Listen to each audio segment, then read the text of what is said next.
I'm close, inshallah.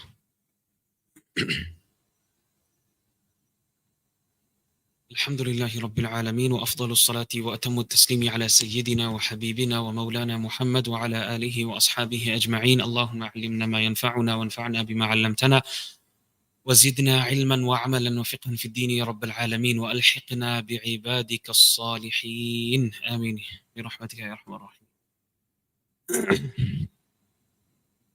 أما بعد، يقول الله عز وجل: وذكر فإن الذكرى تنفع المؤمنين. ويقول في موضع آخر: من يطيع الرسول فقد أطاع الله ومن تولى فما أرسلناك عليهم حفيظا. ويقول الله عز وجل أيضا: قل بفضل الله وبرحمته فبذلك فليفرحوا هو خير مما يجمعون.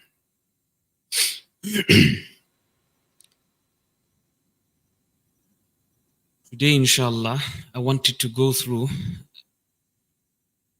Today, as you all know, is a blessed day, and we are in the month of Rabi'ul Awwal. Generally, what happens when it comes to the month of Rabi'ul Awwal, our ulama, our mashayikh, they remind us of the seerah of Rasulullah sallallahu alaihi wasallam, the characteristics of Rasulullah sallallahu alaihi wasallam, whether physical, like Shama'il al-Tirmidhi, normally they go through this. MashaAllah, that's a very great book, very amazing book that every person should purchase. Shama'il al-Tirmidhi, very amazing book. You want to know the physical characteristics of Rasulullah sallallahu alaihi wasallam, everyone must go through Shama'il al-Tirmidhi. What we are going to go through quickly, inshallah, is 100 sunnahs of Rasulullah. Why I chose this? Because we have people that are fake. What do I mean by fake? Fake love of Rasulullah. We all claim to be the lovers of Rasulullah, isn't it? This is the claim of every Muslim.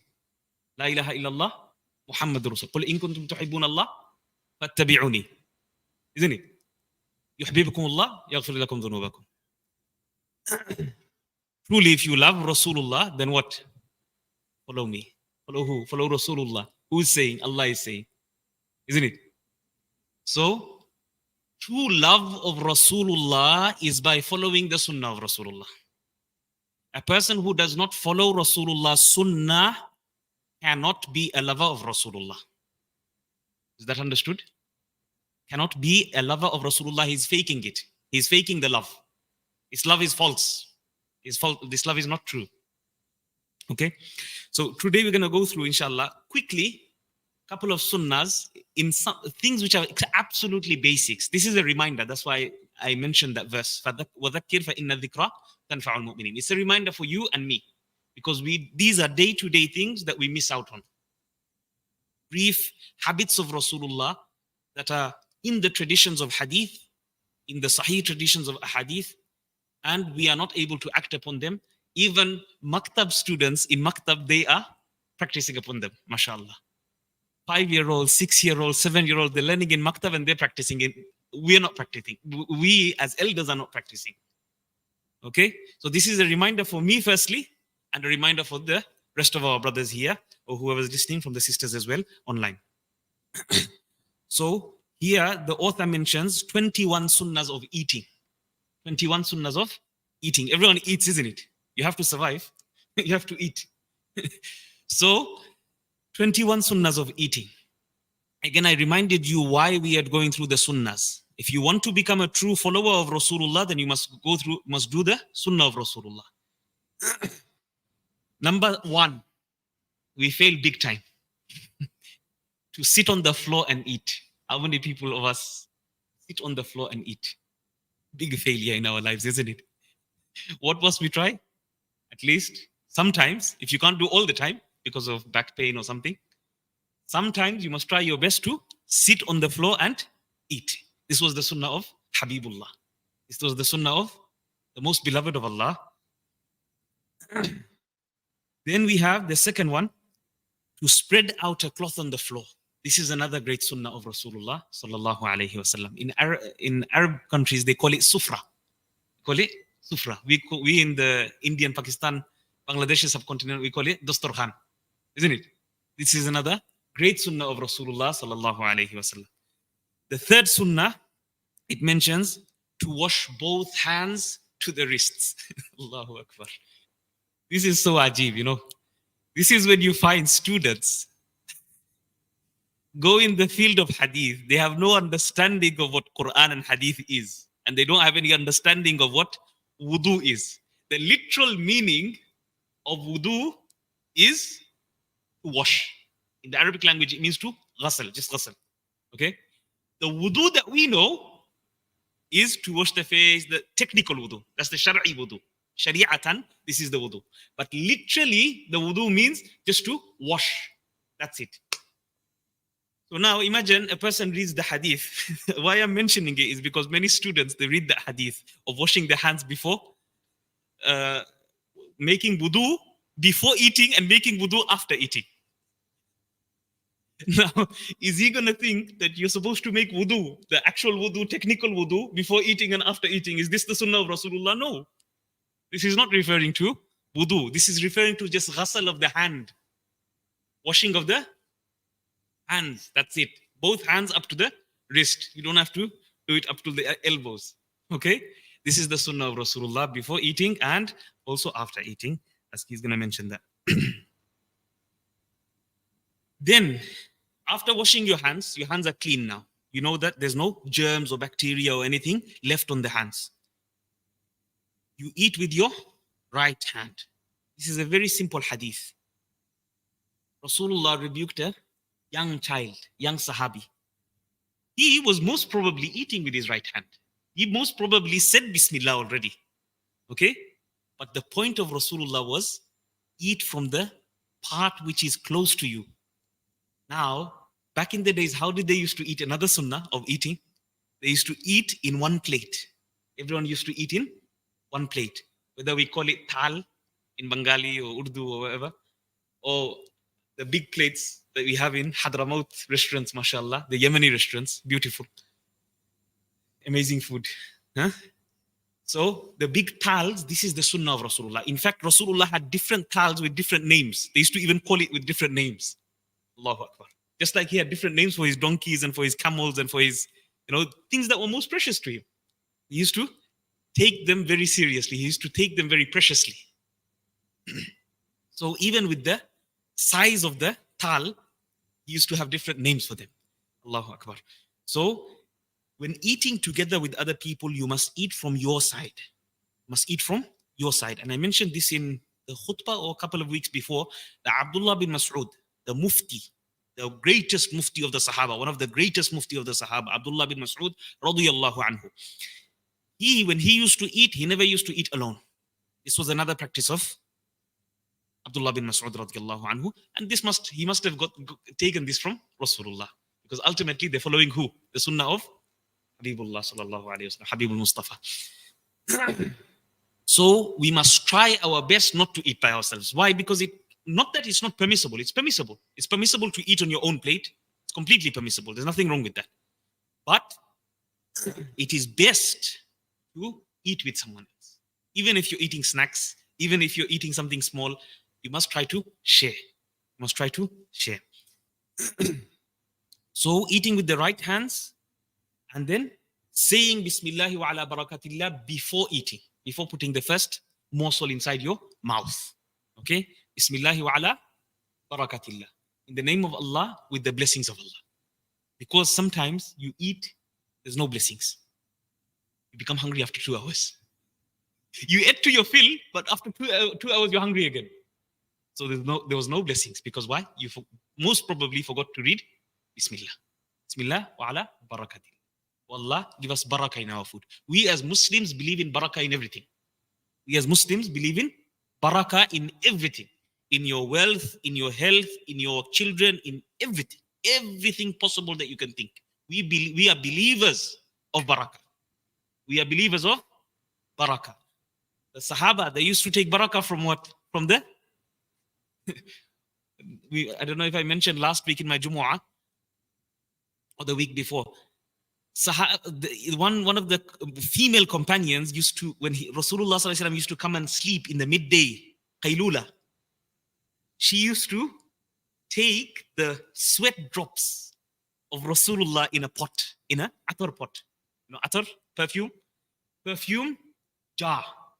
She used to take it because the smell of the sweat of Rasulullah was like perfume, like musk. All the Sahaba knew it. They could smell it from far, far, far away. Even when Rasulullah wasn't there, they could smell that Rasulullah passed by this place. Allahu Akbar. This was the amazing Mubarak body of Rasulullah sallallahu alaihi wasallam emanating perfume. And this we find in many ulama, pious ulama. This we find also in them. This is very prevalent in them as well. Many of them. Allahu Akbar. Because of the a'mal. Why we don't have this is because we'll never understand this because of our a'mal. We are shorting, our niyyah is not up to that standard. When we're doing something, we're not doing it with full heartedness. We're not doing it with full yaqeen. We're not doing it with full thawab. And at the same time, our actions, the actions that we do are weak. Many times we do, sometimes we don't. We forget, or we don't want to, out of laziness, out of neglect. The next sunnah that we find here is, if a morsel falls down from in front of you, this is something which many people will say, oh, this is disgusting. If there's nothing wrong, so for example, our rice and curry, if you have a sufra that is clean, absolutely clean, there's nothing on it, from there you can easily pick it up, isn't it, and eat it. Okay, of course.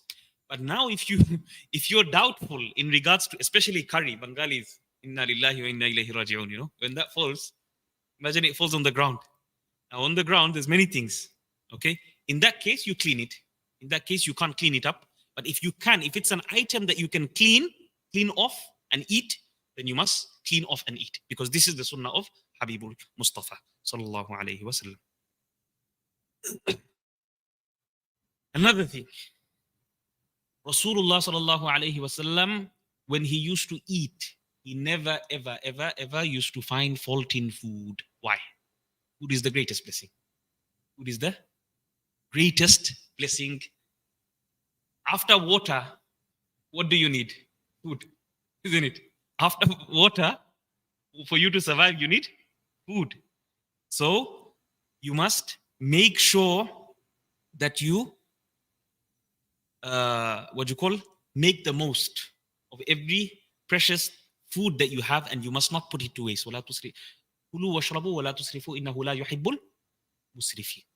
Eat and drink, but do not waste. Do not go extravagant. Don't go to a limit where it will harm you. Okay, eating too much is a problem. Nowadays, another problem has occurred where the prices of food has gone so high, and our brothers and sisters are so used to going out and eating very expensive food. You know, I don't want to mention any names here, but the point is, please think, brothers. Think for your own self, not just for your money, but think for your own self, for your own sanity.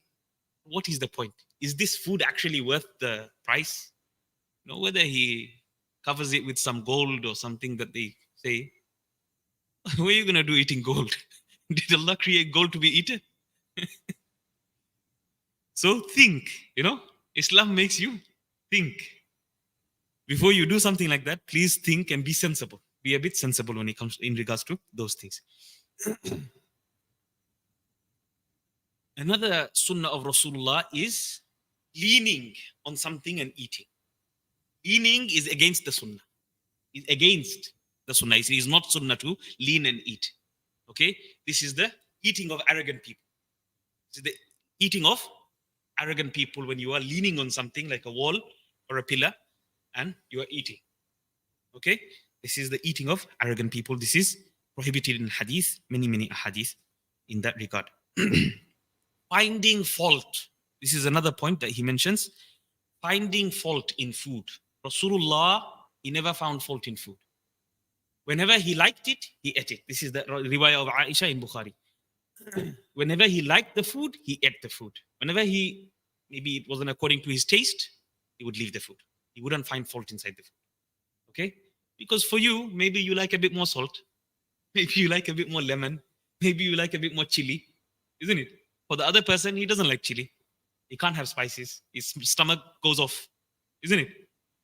One person, he likes 5 spoons of sugar in his tea. Another person, he has diabetes. He's like, no sugar. Isn't it? So, you must not criticize food. Whenever food is given to you, if you like it, have it. If you don't like it, leave it. Don't find fault in food. Especially when you go to other people's house. Especially when you go to other people's house. Another person is entertaining you. You're his guest. Okay? If you're a close person, it's maybe different. Your friend, he cooked, and you have that relationship where he's not going to get offended. It's not a big issue, but still you should try not to find. Of course, if you want to fix it, you can. If you're that close and you have that relationship, that's fine. But there's many people that find fault continuously. This is totally against the hadith of Rasulullah sallallahu alaihi wasallam, and this is going to cause problems. Imagine you have your wife one day forgot to put the salt inside, or put too much salt, and you make a big deal. Second time you do the same thing. Third time you do the same. What's going to happen? You're going to have big issues. Okay? If you're not cooking, let her cook. Let her do the cooking. Isn't it? Don't complain. Be happy. Whether it's fantastic one day, the next day it might not be that good. Isn't it? Even in work. One day work is good, one day work is not good. Huh? One day work is really tough to go to. Wake up at 7 o'clock. Very tough. 5 o'clock, go Fajr, go straight to work. It's very difficult. Another day, it's easy. You had the full night's sleep. Alhamdulillah. Isn't it?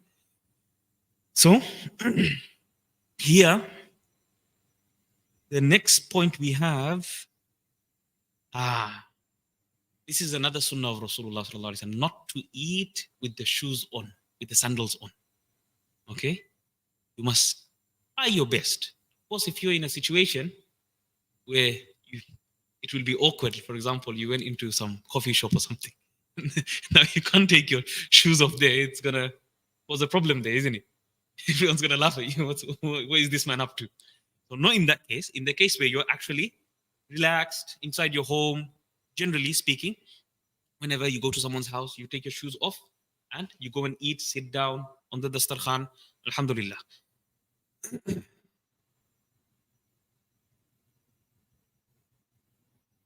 Another one, the sitting position, posture. One is you can be like in the tashahhud position. Okay? Tashahhud position. In this position, you can't really eat too much. This is the secret of this position. Many of us that have a bit of weight, it's harder to sit in that position for long. Isn't it? You have pins and needles. Huh? So those who are skinny will not understand this problem. But this is the sunnah. To eat in the tashahhud position is a sunnah of Rasulullah sallallahu alaihi wasallam. If you can't eat in the tashahhud position, then one knee up and one knee down. This is another sunnah of Rasulullah sallallahu alaihi wasallam. Whether on the right, whether on the left, no problem. Okay? And if this is not possible, then in the squatting position. If you can eat in that way, again, you have to be very healthy to eat in those ways. Of course, Sahaba, they were very extremely healthy. So, if you can eat in that way, then that's another.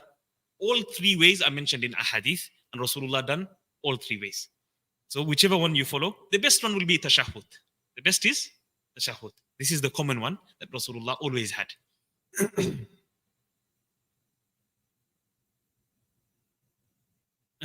Another thing is cleaning the utensil. Licking the fingers, many of us, a lot of us, I don't understand why. The logic is so weird. Why?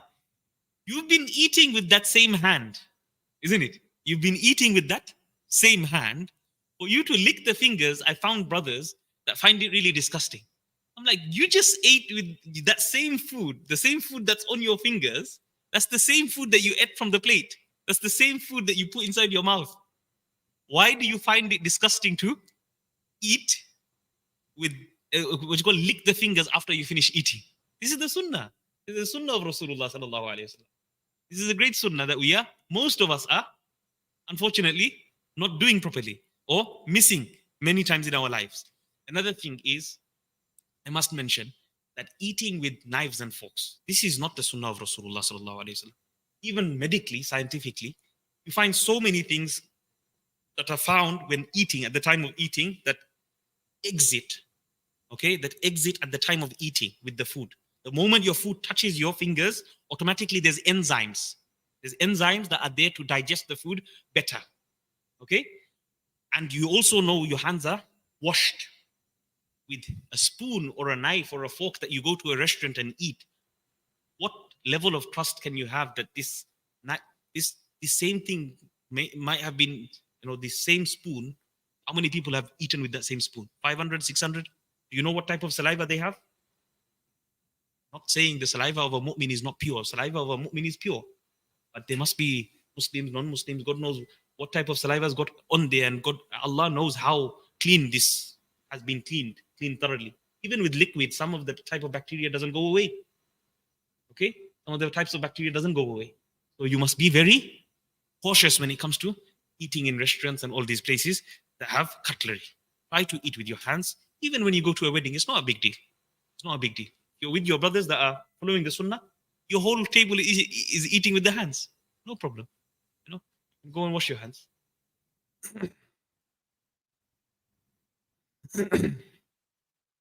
Then after that, after cleaning your fingers, you must clean the plate.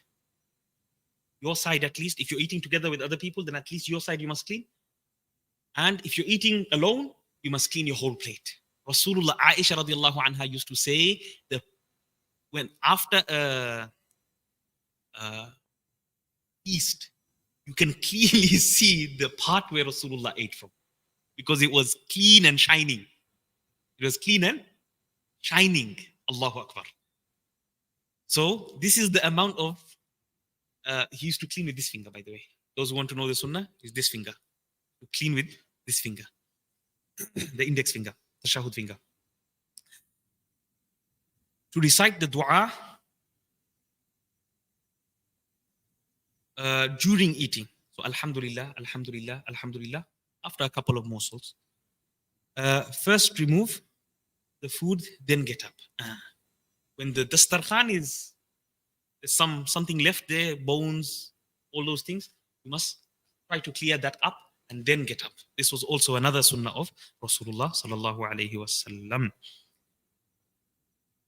After meals, washing both hands, as we said already in that hadith. Wudu before eating and wudu after eating, isn't it? Make sure you don't misunderstand this hadith, please. Don't say Ustad Zamil came and he said to do wudu before eating and wudu after eating. Okay, that hadith is referring to washing of the hands before eating and washing of the hands after eating. Thereafter, gargling the mouth.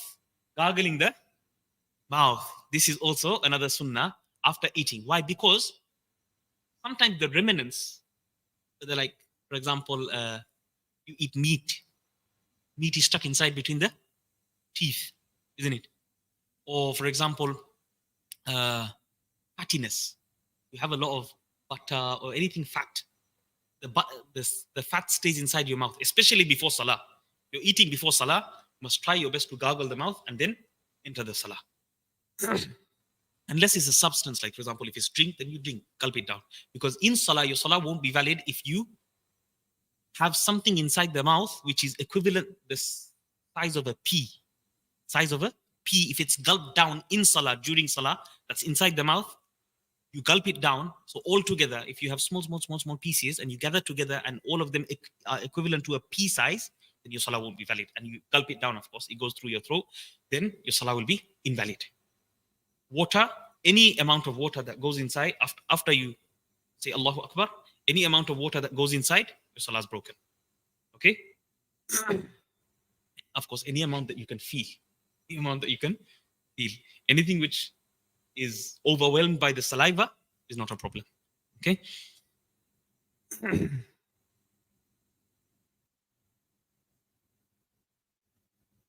This is something that many of our parents used to say when we were little.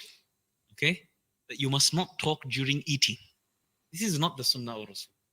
This is not the Sunnah of Rasulullah.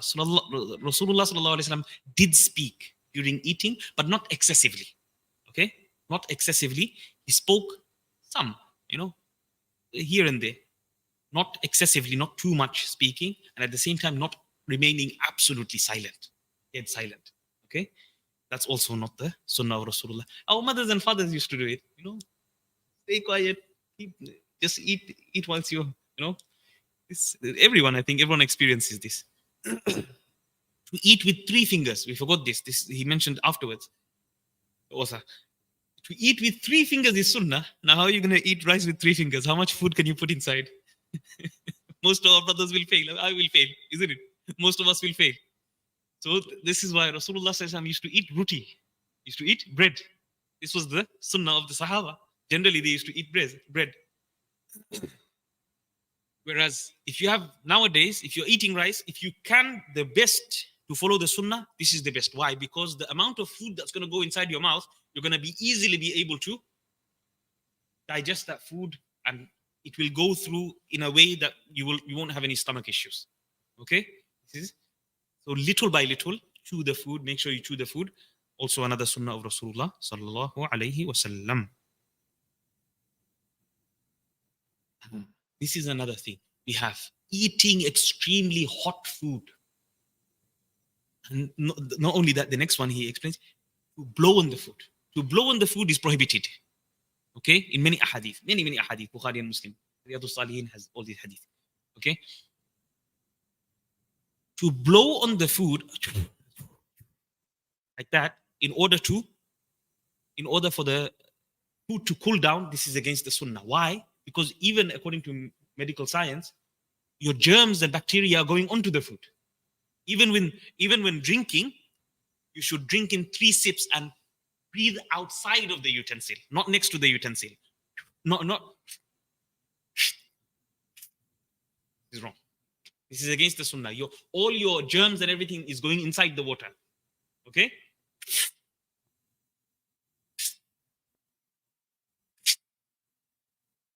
This is the sunnah. If you drink like that. Okay? Outside of the utensil. And when the food is hot, you mustn't blow on the food to cool it down. Let it cool it down by give it 5 minutes. It will cool down by itself, and then eat. Okay? Don't blow onto the food. Okay? Germs and bacteria are going to go onto the food.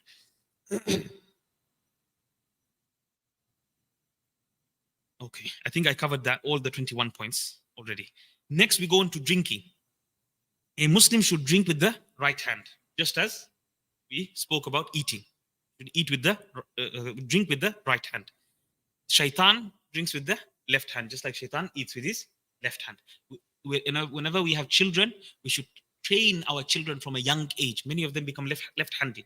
We should train them from a young age that always put the fruit or the item that he or she is eating in the right hand all the time. Because Rasulullah kana yufaddilu tayammun. He used to prefer the right side in all good matters. Aisha radiallahu anha says in Bukhari and Muslim. To sit and drink is another sunnah. Sit and drink is another sunnah, except for Zamzam.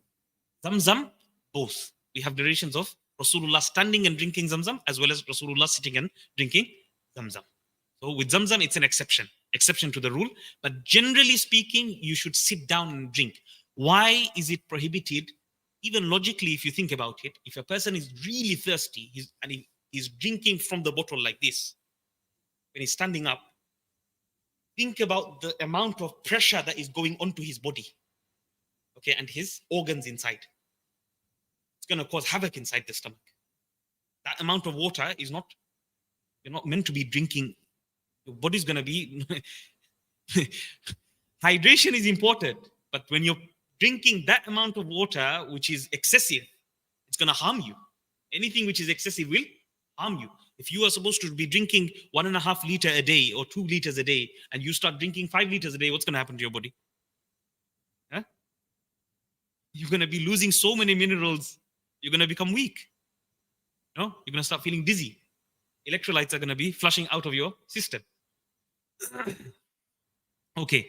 Then to sit and drink is another sunnah. Always, all the time, try to sit and drink all the time. Then we have say Bismillah. After drinking, you say Alhamdulillah. Same, similar to eating. Eating, one thing we missed, the dua after eating. Dua after eating is Alhamdulillah alladhi at'amana wa saqana wa ja'alana minal muslimin. Again, Alhamdulillah alladhi at'amana wa saqana wa ja'alana minal muslimin. These are basic duas that your children are learning in maktab. Okay, we should try our best to know these duas. Otherwise, they will laugh at us, isn't it? And then the other dua, when you go to a person's house, what do you say?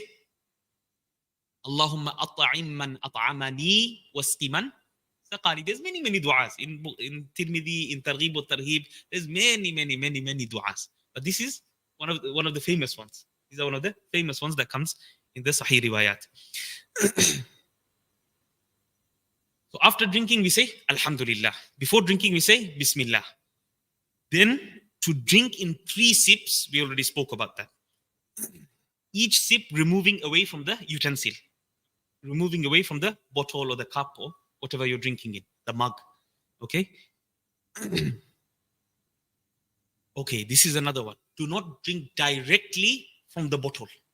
Okay? If it's a big bottle, with these bottles, I suppose it's not a big problem because it's like the size of a normal cup. Okay? This one you can drink. That's fine. Because I'm away from the water, isn't it? This one is fine. If the bottle is big, like a 2-liter bottle, 1.5-liter bottle, in that one, you should try to avoid drinking like that because maybe you might overdrink. Okay? You might overdrink and harm yourself. Rather, you must take it in a small utensil and drink sip by sip. Okay? One Sahaba complained that I drink, but I don't feel satisfied. So Rasulullah said, drink in 3 sips. Drink in sips. So you feel more satisfied. He done that. Alhamdulillah. Problem was solved. Okay? Easy solutions.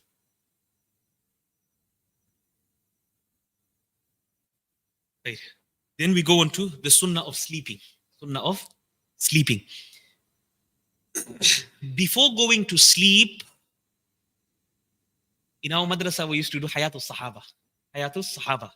The lives of the Sahaba. What better years that we had in our madrasa. Allahu Akbar. After Isha, our Mufti Sahab, Mufti Ako, Allahu Akbar, Allah bless him. Such a great, amazing person. Amazing person. Fikr of Deen. Allah. I haven't seen anyone similar to him. The amount of motivation the Ustad has, the Sheikh has. It's a great Ustad. Very great Ustad.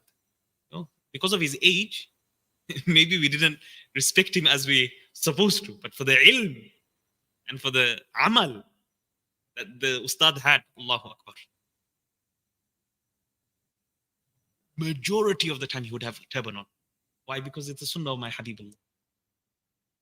He was very, Allahu Akbar, he was very, very paband upon, very strict upon the sunnah of Rasulullah sallallahu alaihi wasallam. So, before going to sleep, we should make it a habit in our house to at least read either a couple of hadith, 1 or 2 hadith, before we go to sleep with our family. So everyone will learn something. Or 1 short story of Sahaba. That's all. That's all you need. Okay, before you going to sleep. Because not only will it create a dini environment inside the home, but it will make you understand who are our role models. Who are we aspiring to be? Otherwise, they're going to be aspired to be all those things which are on social media. And this is against our morals, our ethics, isn't it? Our adab, our akhlaq of a Muslim. Majority of the stuff that these people are doing are against our culture and our habit of Rasulullah, the habit of Sahaba. We must try to revive the Sunnah. The person who revives the Sunnah gets the reward of 100 martyrs, the reward of 100 martyrs, shaheed, shuhada. Person who revives a dead Sunnah. Most people are not practicing upon. This is why we're going through Sunnah. Most of these Sunnah we know. Most of us know. These are not things we don't know. Majority of us know these sunnahs. But is it being applied? That's why it's a reminder for me and for all of us. Another one. So ta'aleem before sleeping. Okay, ta'aleem before sleeping. At least learn something or learn a story of a Sahaba. Short story. Okay, couple of lines. Doesn't need to be long. Then one incident is enough. 2 incidents is enough. Okay, no more than that. The book is available all online. You can buy it, 17.99 or something. Azhar Academy, all these Islamic bookshops have it. It's 3 volumes. Hayatul Sahaba, Lives of the Sahaba. Very, absolutely amazing book. Absolutely phenomenal book. Maulana Yusuf Kandahlevi, one of the great Indian muhaddithin from the Indian subcontinent, he compiled that book. It's a very unique book. There's no book that was written like that in history. So what he does is he orders it according to the incidents, according to the topic. So he chooses a topic and he gives all the different stories of different Sahabas under that topic. Okay? Absolutely amazing. There's no other book that was written like this ever in history by any muhaddith in the world. Absolutely amazing. They were written like biographies, like Isaba. If you go and check Isaba, or if you go and check like the famous books that are written on the Sahaba, they're written like biographies. Biography of Abu Bakr radiallahu anhu from the birth to the death. Biography of Umar radiallahu anhu from the birth to the death, like that. Okay, they weren't written in like incidents fashion. He done it in a topic fashion, where the incidents of this, the incidents of this, the incidents of this. So you find everything topic-wise. They're absolutely amazing. To sleep in the state of wudu. This is another great sunnah of Rasulullah sallallahu alaihi wasallam. To make the bed yourself, meaning dusting the bed. Majority of us, because this is another thing, that Rasulullah used to sleep on the floor with a leather mat, like a leather mat. And the pillows used to have palm fibers. Date tree, what do you call? Palm fibers of date tree to be stuffed inside. So it wasn't a lovely, luxurious way of sleeping like us, like we do on mattresses, nice mattresses. But this was the sunnah. If you can practice upon the sunnah once in a while, alhamdulillah. At least you can say, Ya Rasulullah, I done it only, Ya Allah, I only done it out of the love of Rasulullah, out of the beloved of your Sayyidul Anbiya wal Mursaleen, you know. Allahu Akbar. The next one that we have is to change from the daily clothes that we have. So what we might term as pajamas. What we might term as pajamas. You know, here, of course, we're not talking about actual pajamas here, but to change from your normal clothes. Change from your normal clothes that you've been throughout the day. Why? Because if you go into clothes which are more comfortable, you'll get a better night's sleep. Okay? You'll wake up more fresh in the morning. Whereas the clothes that we wear during the day are normally smelly, are normally, the whole day's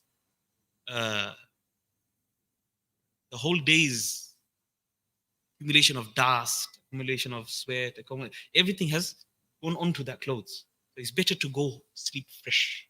Okay? And to make miswak as well before you go to sleep, this is coming. Make miswak before going to sleeping. This is extremely another sunnah which is coming here. A person who makes the miswak and performs salah, his salah is multiplied in reward 70 times. 70 times. Allahu Akbar. How many sunnahs are we missing? The next point, surma, antimony, kuhul, inside the eyes. Antimony, the best type of antimony is ifmid. Ifmid. Alif, tha, mim, dal. Ifmid. Okay? You go to any of the Islamic shops, or if you go to Umrah, you can buy this type of antimony, surma. Okay? It's like a grayish black. Okay? That you put inside your eyes. It is good for the eyes. It's healing for the eyes. So if you have eye problems, inshallah, this ifmid will cure the eyes. And it prolongs, so it cures the eyes as well as prolongs the eyelashes. That's what Rasulullah says in the hadith. So to put surma in both the eyes, to put antimony or kuhul in Arabic, kuhul in both the eyes. To do miswak before you go to sleep on the right hand side with your palm on your right cheek, like this. Okay? Like this. Palm on your right cheek. This is the sunnah of Rasulullah sallallahu alaihi wasallam. To sleep with the knees one on top of the other tightly, like this. Okay? To refrain from sleeping on one's stomach. This is the next sunnah. One Sahabi was sleeping on his stomach and Rasulullah rebuked him very, very harshly. Very harshly.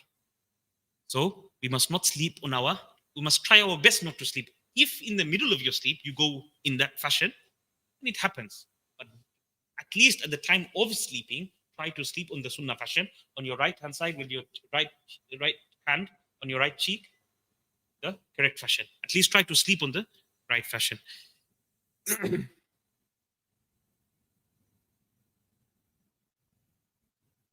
Okay, so we spoke about the sleeping on the floor with your stomach. This is prohibited in hadith. To face the qibla,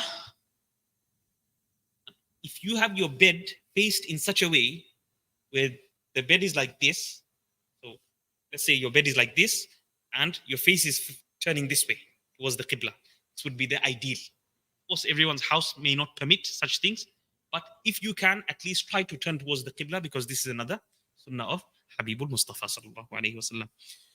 Now, these are something that we've been going through in the past 4 months. Okay, Surah Mulk, you must read. Why? Al-Mani'a min adab al-qabr. Okay, it saves you from the punishment of the grave. If that goes well, everything after that, Qiyamah and Jannah and Jahannam, everything will be made easy. Grave goes easy, everything goes easy. Okay, so Surah Mulk is a must in a Muslim's life. Number 2, Ayatul Kursi. Everyone should know Ayatul Kursi at the bare minimum. 1 ayah. You can't complain to memorize 1 ayah. Okay, it's only 4 lines. Okay, Ayatul Kursi, Suratul Mulk.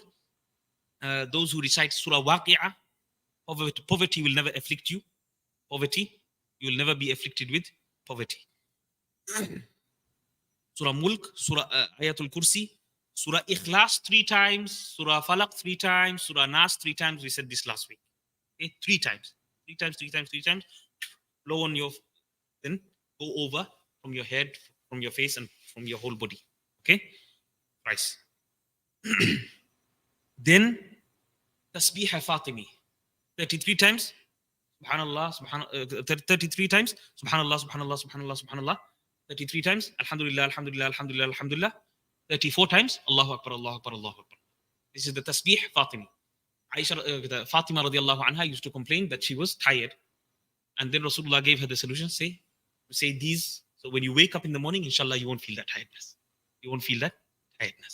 So this is extremely important. Also to read before you go to sleep. And for myself as well. To recite the dua before going to sleep. What's the dua before going to sleep? Allahumma bismika amutu wa ahya. What's the meaning? Oh Allah, in your name, bismika amutu, I die. Sleep is the sister of death, isn't it? Sister of death. We don't know whether we're going to wake up or not. Okay, many people have slept and never woken up. So, amutu, I die, and ahya, I am revived. Back to life. With your permission. Everything is under your control. So, Allahumma bismika wa amutu wa ahya, we must recite this before going to sleep. To wake up for tahajjud salah must always be your intention. Even if you can't wake up, even if you switch off the alarm clock because you're too tired, at least have the alarm clock on. Even 15, 20 minutes before the Fajr time comes. Now Fajr is very late, isn't it? Fajr is quite late now. 15, 20 minutes before the Fajr time coming, wake up. Wake up and pray 2 rakats, 4 rakats. Whatever you can. Cry to Allah. Cry for the ummah of Rasulullah sallallahu alaihi wasallam. What's going to happen to our families? What environment are we growing our families into? No? Allah is the sole protector. End of the day, whatever happens, we must try our soul best, our utmost best, to at least bring deen to our lives, bring deen to our families. So you must always have the intention to wake up for that. 15 minutes, no more than that. You don't need to wake up so early. 15 minutes before the Fajr time comes in. Check the calendar, Easy. You're going to have to wake up for Fajr anyway. So 15 minutes is the best salah after all the fara'id. After the fara'id and the wajibs, Hanafis, to witr salah is wajib, isn't it? After the fara'id and the wajib, the best salah is tahajjud salah. The best salah, Rasulullah said, is tahajjud salah. Sunnah of awakening. Once you awaken, this is a nice point.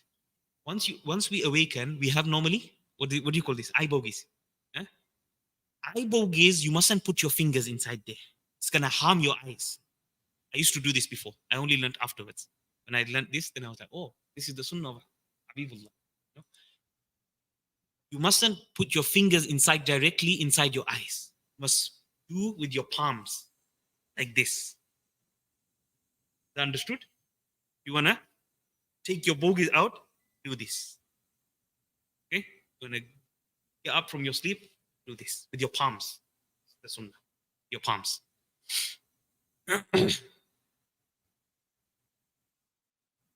When the eyes open in the morning, what do you say first thing? Alhamdulillah. Why? You woke up from death. This of death. And then you can, if you remember, recite La ilaha illallah.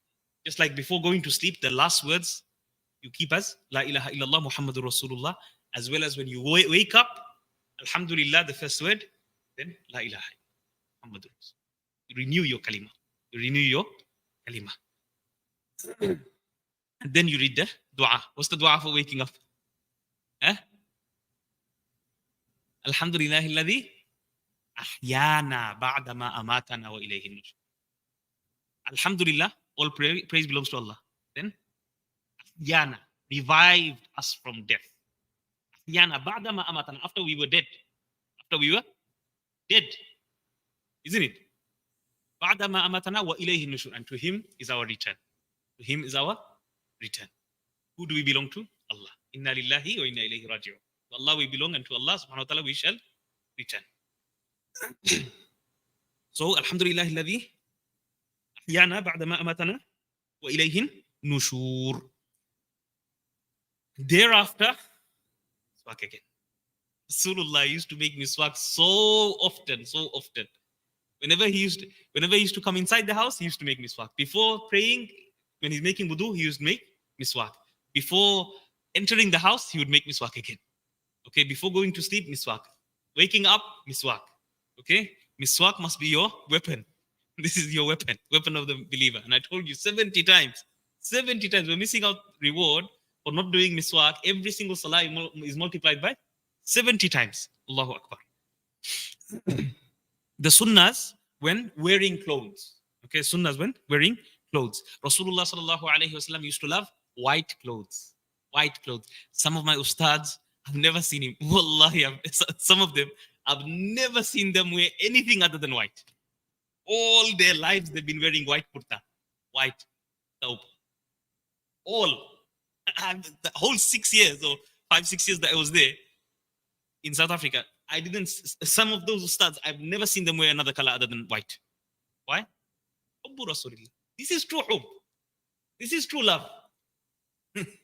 This is true. If my Rasul loves it, I must love it. What does Anas radiallahu anhu say? Anas radiallahu anhu said, he never used to like gourd. Gourd is like, fani khudu. Fani khudu. Like a type of vegetable. Yeah? That you find in the marketplaces. Gourd in English. He never used to like it. He was a child. But when he saw Rasulullah looking for those pieces of gourd, he said, from that day I started loving gourd. I started eating gourd. I started loving it because Rasulullah loves it. This is something mustahab, of course. It's not something which is necessary, but this is something mustahab. But understand this, it doesn't need to have a ruling. Okay? It doesn't have to have a ruling in Sharia. It's something out of love you do because you love Rasulullah. Okay? When Rasulullah's hair was cut in Hajjatul Wada', the Sahabi that was given the hair to go and throw away, did he throw it away? Why not? This is the Mubarak hair of Rasulullah. Everything on his body is pak. is pure, is blessed, is mubarak. The Sahabas used to take tabarruk. They used to take blessings. Khalid bin Walid, he used to have hair of Rasulullah inside his turban. Every single time he goes into any battle, he said, I used to have this hair of Rasulullah. Because of that, I used to win every battle. Allahu Akbar. So they used to take barakah from even the hair of Rasulullah. I told you, even the sweat of Rasulullah. This is sahih, authentic narrations, absolutely authentic narrations. No shadow of a doubt on these narrations. They used to take blessings from, and there's nothing wrong in taking blessings from pious people that you know that they are 100% ulama, rabbaniyin, kamilin, amilin, not just any alim. Okay, pious ulama. It's very hard to find them, of course, but when you find them and you know them, you must try to respect them, revere them, and try to take as much barakah as you can. The more barakah, the better. Okay. When Rasulullah sallallahu alaihi wasallam put any garment on, he would put it from the right side first. So when you put your jacket on, when you put your thobe on, you must put your right hand in first. When you put your pants on, right leg first. Okay. Same thing with your shoes. When you put your shoes on, right shoes first. And when you're taking them off, left first, isn't it? That's coming also.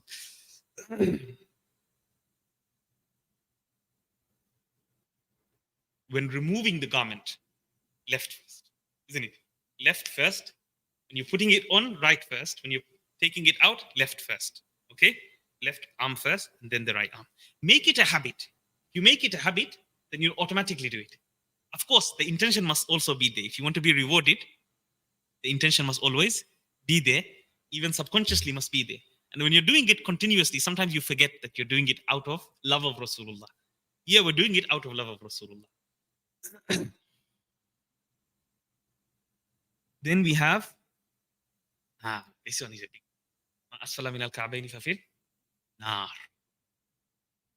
Clothes, all sorts of clothes, whether hoob, whether pants, whether lungi, whatever you're wearing, okay, any type of clothing that you're wearing must not go under your ankles. Must not go under your ankles. Okay, as a man, the sunnah is nisfu saq. Or if you can't do that, nisfu saq is middle of the shin. Okay, this is the sunnah of, so 3/4 is the sunnah, is the actual sunnah of Rasulullah. Your thoob and your pants must come to nisfu saq. This is the real sunnah of Rasulullah. If you can't, then Rasulullah sallallahu alaihi wasallam said, what is between here and here? No, not under the ankles. Okay, not under the ankles. And whatever is under the ankles is in the fire. There's 3 hukums that ulama gave. A person that does it out of arrogance, okay, it's absolutely prohibited, as mentioned in hadith, absolutely prohibited in absolute form, haram. If a person does it out of fashion, most people do it out of fashion. Okay, why? You want to wear a suit that looks good, you want to wear it under the ankles. Here the ulama said it's makruh tahriman.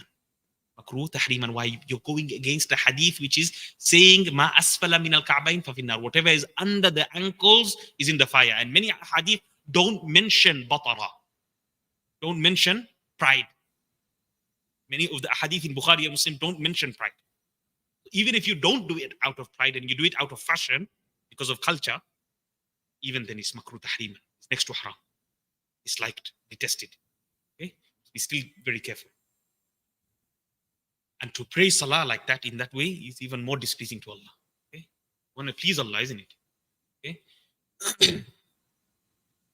So, and then if a person does it like it falls off, like Abu Bakr radiallahu anhu, he was too skinny.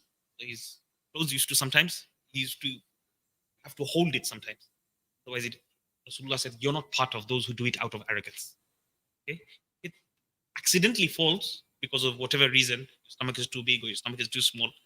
Okay, your waist is too small or your waist is too big, and you don't have elastic bands or something to keep it, then if it happens without like accidentally, it's fine. There's nothing wrong with that. For women, it must be covered. Ankles must be covered. It's the opposite. Okay, completely opposite. Men should wear the topi. Topi is another sunnah. Whole book. Mufti Hussein Kadodia. Mufti Hussein Kadodia. Whoever wants it, contact me, inshallah. I'll give you through the WhatsApp. Whole research about all the different types of topis that Rasulullah wore in his life. One was like the burnus, like the Moroccan stripy one with the hoodie. That was also that's part of the sunnah as well.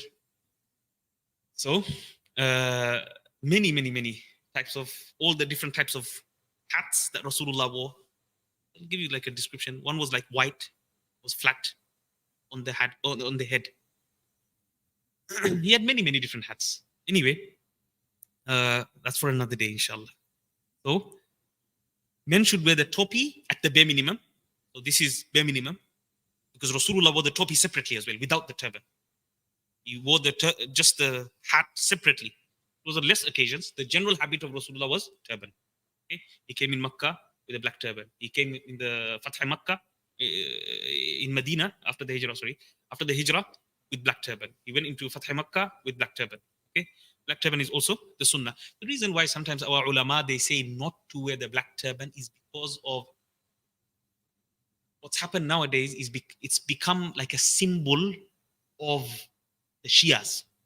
Now the Shias, as we know, their beliefs are really corrupt. Some of them to the point of kufr, some of them less than kufr. Okay? A lot of them probably fall under kufr. Anyway, we're not going to go out giving fatwas. Yeah? It's not our job. But the point is, because it's become the sha'ira, because it's become like the symbol of wrong people that have wrong beliefs. That's why some of our ulama, not all, some of our ulama, I've seen my own ustads wear black turban. Okay? Seen my own ustads wear black turban. Mufti Ako himself wears black turban. Okay? Many of the ustads do wear black turban. But some of the ustads, they say not to wear it because mukhalafa of these ahlul bid'ah, of these people who are innovators or people who are out of the fold of Islam as well. These people that claim to be Muslims, not Muslims. Okay? It's become the symbol of these Shias. So we must refrain from such things.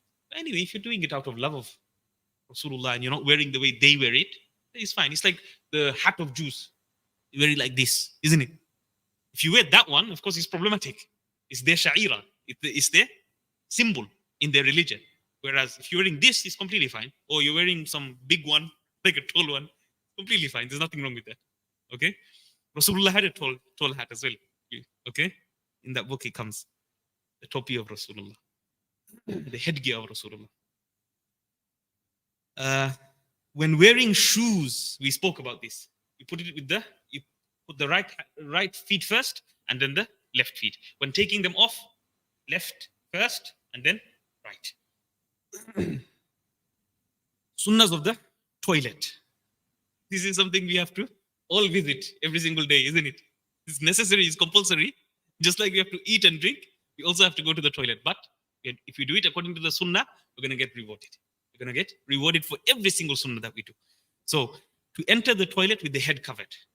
Okay, Rasulullah made it a point. There's many narrations like this. That's why he mentioned it here.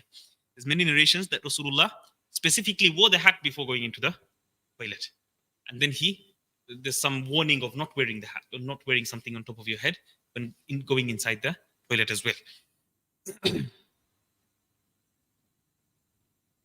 To enter the toilet with shoes. You have separate sandals there, use the separate sandals. Okay? Why? Because sometimes that has najasa on it. That has some type of impurity and filth on it. So therefore, that must not interfere with your wudu. That must stay separately there. Okay, in that own place. That's why you see all the toilets, alhamdulillah, they have their own. Even in our houses, I'm sure we keep our own spare sandals inside the bathroom, specifically for the bathroom, not to come out of the bathroom with those, with that pair. To recite the dua before entering the toilet. How many people do this? Even I fail sometimes, isn't it? Huh? We all fail. Our children are doing it. Our children are going to laugh at us. Huh? Children. Allahumma inni a'udhu bika minal khubuthi wal khaba'ith. Why? Allahumma inni a'udhu bika. Oh Allah, I seek protection in you. From what? Khubuth and khaba'ith. Filth and all types of filth. Now, Qubuth and khaba'ith, in many of the ulama, they have mentioned that this is referring to jinnats, jinns, the male jinn and the female jinn that are inside the toilets. They live in filthy areas, isn't it? They live in filth. They love filth. So therefore, they live in those areas. Sometimes they can affect you in a bad way. Okay? That's why you must be very careful when going into the toilet. Make sure you switch the light on. That's another point. That doesn't come in Sunnah, but it's something that makes them aware that you're coming in. You can't see them. They can see you. To yourself, they are invisible, but they can see you, isn't it? So you must be very careful of reciting this dua, Allahumma inni a'udhu bika min al-khubuthi wal khaba'ith, in order for them not to have control over you. The moment you read that dua, inshallah, you're protected inside the bathroom. You won't be troubled in any way. Because many of especially our girls, they get afflicted with these jinnat problems because of going in with their hair, showing their hair all over the world, whether it's on Instagram or they're outside, on the streets. Jinnat loves it. Jinnat loves this. That's why they have so many issues. Even marital issues is because of affliction of jinnat. So, woman's beauty must be protected and preserved. This is what our Rasulullah sallallahu alaihi wasallam says. And this is something we must try our best to make them understand. This is what Allah wants from you. Sister, mother, auntie, whoever. This is what Allah wants from you. Even a child, when you're rearing the child, when you're upbringing the child, from a young age, you must put the love of hijab. From a young age, you must put the love of the abaya, the burqa, the whatever you call it, If the mother and father praise it, automatically the child loves it. Automatically the child loves it. Subhanallah. Watch all those brothers here. All those brothers that encourage their sons or daughters to become hafiz or hafiza. They encourage them all the time, every time. Wow, mashallah, mashallah. The more you encourage them, the more, because they know mother and father, they appreciate this. When I do this, they love me even more. They give me more presents. They give me whatever I want. So I'm going to do even more. But if you're only clapping because of GCSEs and if you're only clapping because of marks that they get in school, what's going to happen? They can see the clear difference. When they do good in national curriculum, you're extremely happy. When they not doing that good in madrasa, you don't have no emotions. Okay? It has an effect on the child. Psychologically, it has an effect on the child. So make sure you always make them want to do it. Make them want to do that thing. And reward them. Why not? Rasulullah sallallahu alaihi wasallam said to give gifts, especially to children. Especially to children, you must. Tahadu tahabbu, that's coming. Give gifts to each other. It will create mahabba. It will create love amongst you. Exchange gifts. Okay? Exchange gifts with each other. Automatically, it will create love and a nice bond. You'll remember this person gave me this person gave me that, and give an item. Don't just give money. Don't give money. Money is a very bad disease. Very bad disease. Give an item. Our elders, our fathers, grandfathers, what did they used to give? They always used to give like clothes or something that you can keep for a long time. And in the hadith, you give clothes all those days until that person wears that clothes, until it's completely torn and until it's thrown away. All those days that the person wears those clothes, you will get the reward. You will get the reward for clothing a person. Okay? So make sure you give items. This sunnah is missing in us. Big sunnah that we are missing in our lives. The child wants something, you just give £1, £2, £3, £5. He doesn't remember that. He will never remember that. You give him an item, he'll remember. Oh, my sasa gave me this. My uncle gave me this. You understand? He brought me this amazing gift. He's going to remember the item. Money he's going to forget. Eid comes, everyone has £10, Eid is, everyone's going to forget. No one's going to remember this. If you give an item, they'll always keep in mind. So it creates love. It creates mahabba. And deen is deenul mahabba. Our whole deen is mahabba. Without love, there's no deen. There's no deen. Our whole deen is mahabba. To get people into the fold of Islam is mahabba. To be in the fold of Islam, you must have mahabba. To keep a family alive, you must have mahabba, isn't it? To have good relations with your neighbors, you must have mahabba. Mahabba is a condition. Mahabba is a condition. Just like it's a condition that you must love Allah and love Rasulullah.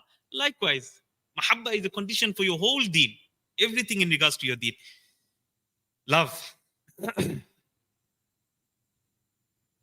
again, Rasulullah never took revenge. Remember this. When it comes to hating is completely contrary to the Sunnah. Why? Rasulullah, even when he had the chance to take the revenge, he had the power, he had the might, he had the army, he had everything possible. He never took revenge. Multiple times he had in his life. He had so many times. He refused. He refused to take revenge. Allahu Akbar. This is the akhlaq, sublime, no? Sublime akhlaq of Rasulullah sallallahu.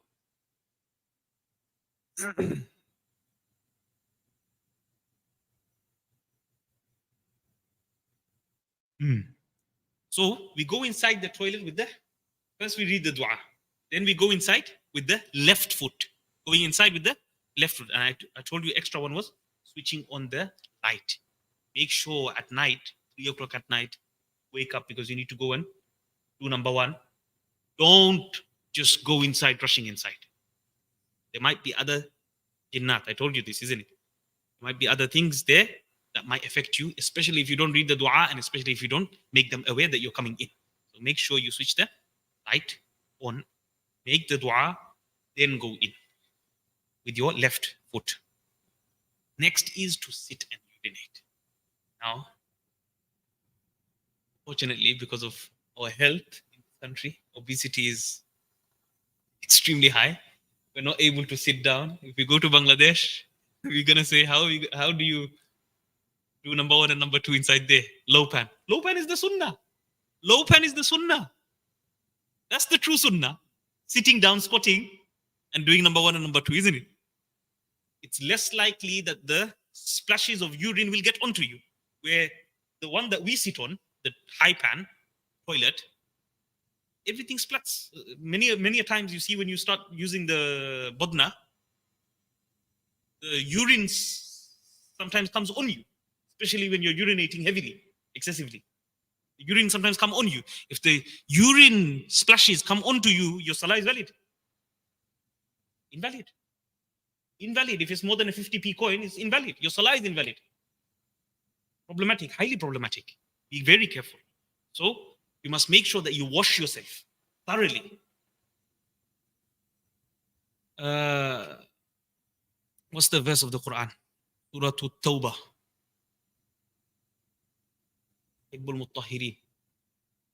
That Allah loves those who purify themselves. Purifies themselves excessively. When this ayah was revealed in regards to Sahaba that used to use stones, back in the days, they used to use mud stones as well as water. This is why they got praised. Normally, everyone used to use mud stones. Okay, like we use toilet tissue nowadays. Okay, Alhamdulillah, we have the facility. Prices are going up. Anyway, so tissue plus, so number one, all those, I don't need to explain this in front of the member here, but tissue first, then water thoroughly with your hands, left hand, and then tissue again. Okay, make sure you are, otherwise what happens is you start smelling. Okay, your clothes will start smelling, everything will start smelling.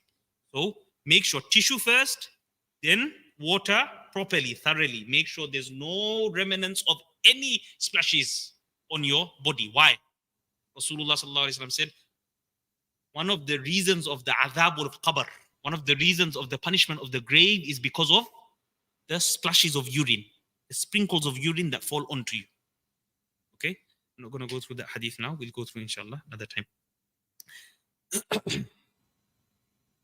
To leave the toilet with the right foot. Left foot entrance, make it a habit. Just like you come inside the masjid with the right foot, you leave with the left foot, the masjid hall. the masjid hall, yeah? Come inside with the right foot. Oh, Allahumma aftah li abwab rahmatik. Going out, Allahumma inni as'aluka min fadlik. Another sunnah. So what's the dua? Coming out of the toilet? غفرانك الحمد لله الذي أذهب عني الأذى وعافاني. Isn't it? Oh, you غفرانك. If anyone doesn't know it, then anyone doesn't know it, you must be shameful. You must be embarrassed. Our kids know it. Our kids know it. Okay? Open, buy a book. Go and buy a basic book and learn. Okay? غفرانك الحمد لله الذي أذهب عني الأذى وعافاني. What's the meaning? Simple. Oh Allah, forgive me. Okay? For my shortcoming, that in the toilet I can't do dhikr. Can I remember you? I can't remember you inside the toilet. So for my shortcoming as a mu'min, as a believer. Because a mu'min, وَمَا خَلَقْتُ الْجِنَّ وَالْإِنسَ إِلَّا لِيَعْبُدُونَ. Allah created us for His worship. If we're not worshipping, then we're failing in our message, failing in our job, failing in our objective, failing in our goals, failing in our aims. Isn't it? So our purpose is worship. So at the moment when you go inside the toilet, you can't read anything. You can't read no dua or anything. Dua you must read before you go inside the toilet and after you come out of the toilet. Isn't it? Okay?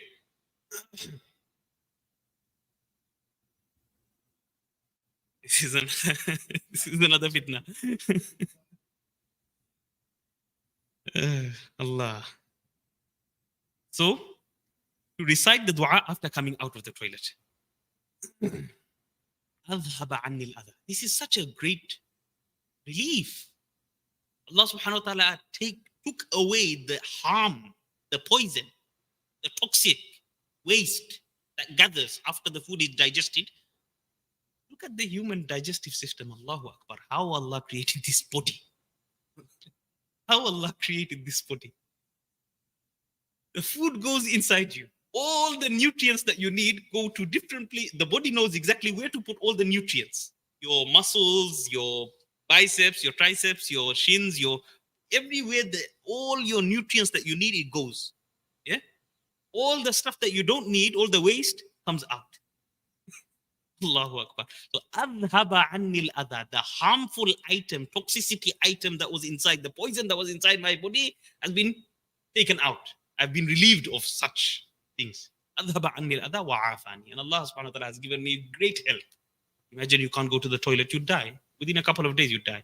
Isn't it? Elderly man, he was once, his urine stopped. Elderly man, probably over 70. My Ustad said this story. Over the age of 70. The doctor gave him, so he couldn't urinate. He went to the doctors. Doctor, after fixing him, after fixing the problem, whatever he gave him a bill. Of course, it's not NHS here. Okay? Talking about normal countries. Normal countries don't have NHS. Most countries. Gave him the bill. He's a millionaire. Doesn't have a problem with giving the money. He started crying. Elderly man, he started crying. The doctor said, why are you crying? Is it the bill that I gave you? Oh, no. The bill I can pay. I don't have a problem with paying the bill. Crying because over 70 years of my life, I've urinated and I've never paid 1 cent. 1 cent, not 1 penny. 70 years of my life, I had no problems. The moment one problem comes along, now I have to pay to even urinate.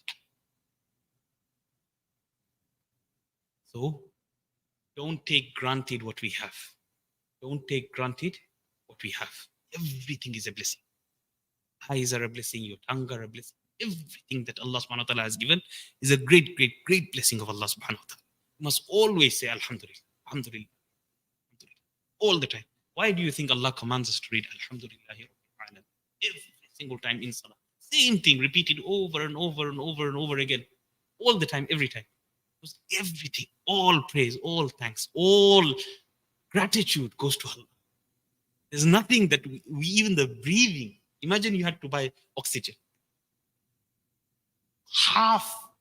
Go try on eBay. Go to eBay, go to Amazon.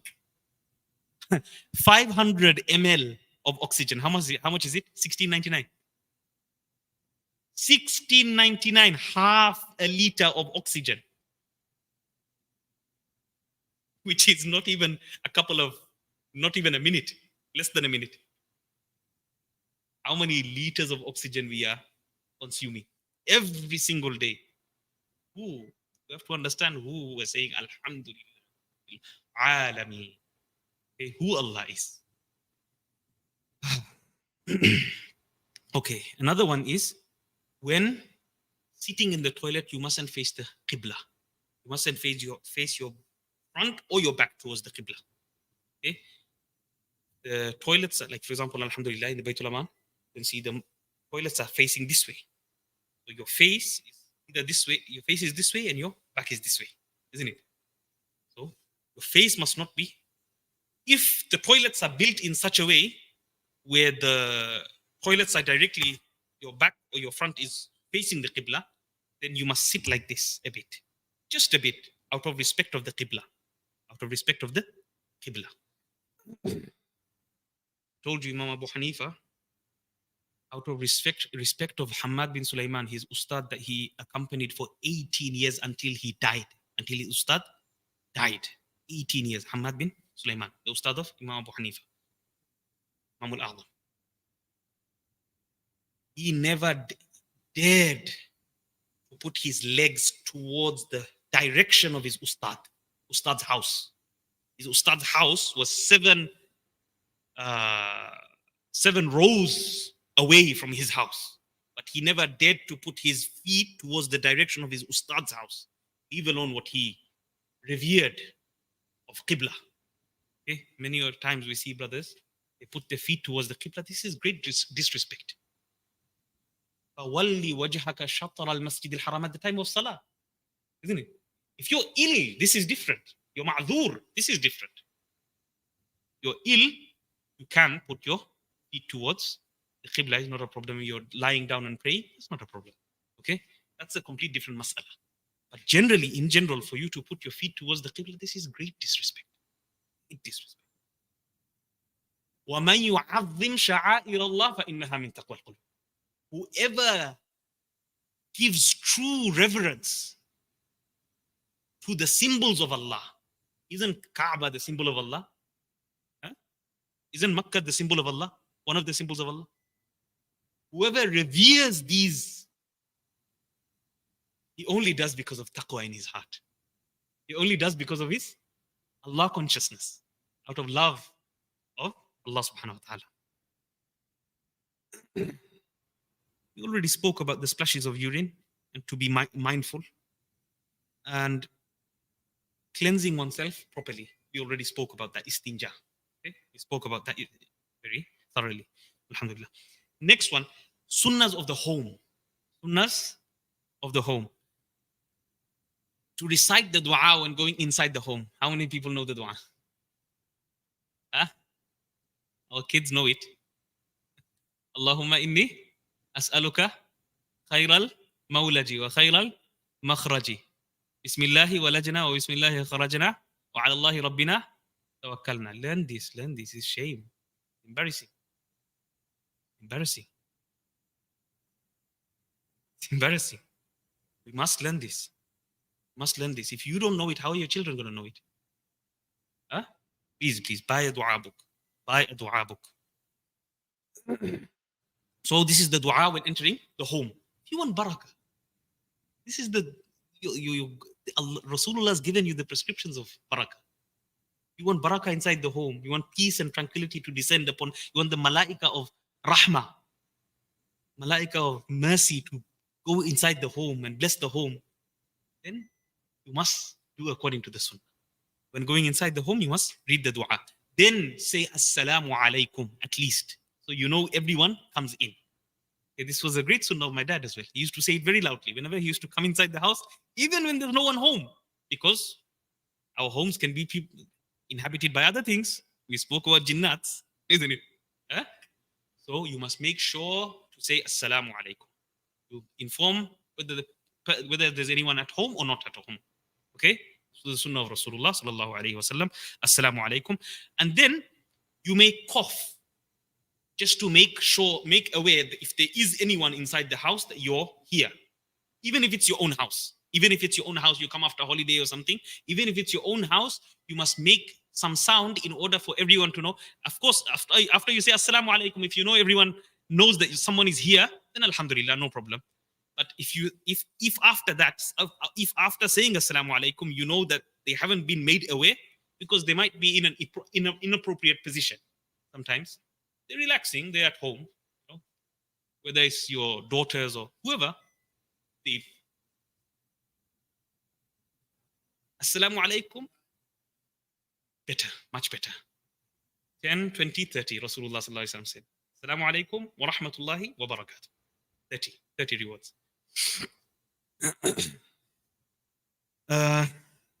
Yes.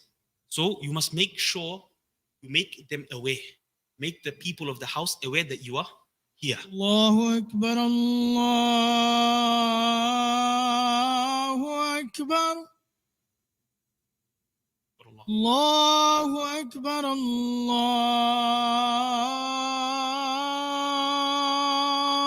Akbar. Allahu Akbar, Allahu Akbar. أشهد أن لا إله إلا الله.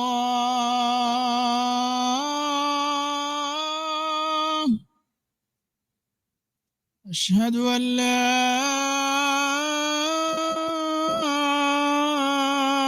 إله إلا الله.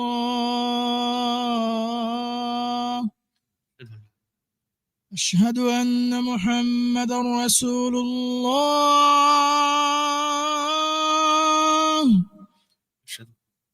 أشهد أن محمدا رسول الله.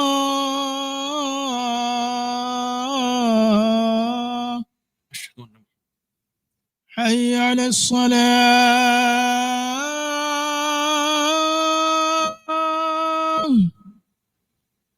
حي على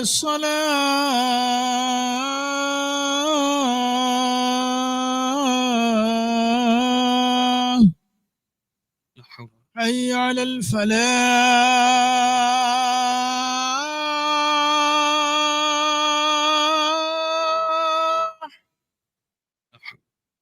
حي على الفلاح.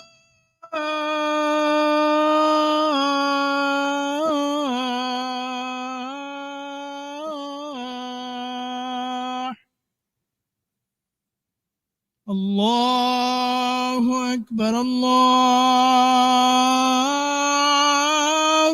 أكبر. الله أكبر.